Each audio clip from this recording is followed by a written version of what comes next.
The trip through the heartland stops near Fort Leonard Wood, Missouri, where foreign policy affecting U.S. troops is a key election issue. The town of Waynesville sits in the shadow of the Army training base. Few things are as American as the annual Homecoming Day parade.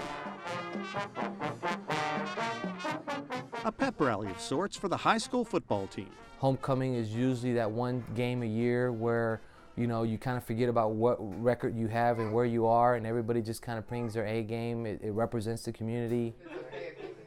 Many of the town's residents are rooted in the military. Varen Martinez served 20 years in the U.S. Army.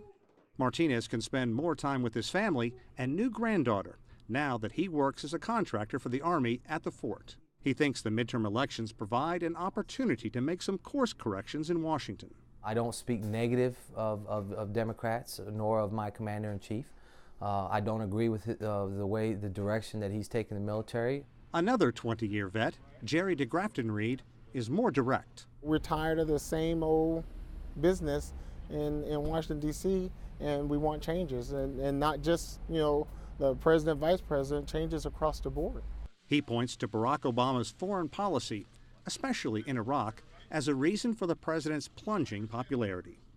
Soldiers died in that area. So for me to have spent, several months in operation in that area, and now for that area to be turned back over, it's no longer in it's back in a hostile fighting environment. It's kind of sad. Here comes your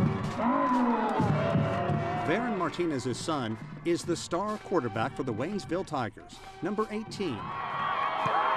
Go get it!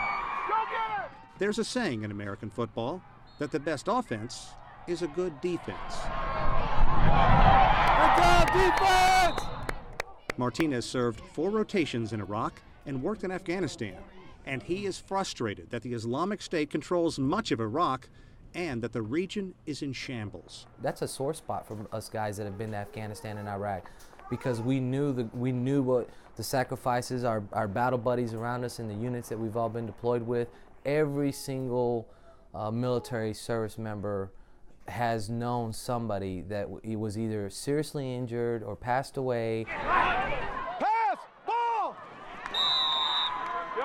Under the lights on a crisp autumn evening, it's easy to forget about the constant threat of terrorism, the Islamic State, and turmoil following more than a decade of war. Let's get it in there, boys. Let's get it in there. But Martinez says now is not the time for complacency. Our biggest challenge is getting folks to take those beliefs and go out and actually do something about it, which is to vote. And he expects frustrated military voices will be heard at the polls in a matter of days. Sean Calebs, CCTV, Waynesville, Missouri. Varen Martinez from 7 yards out.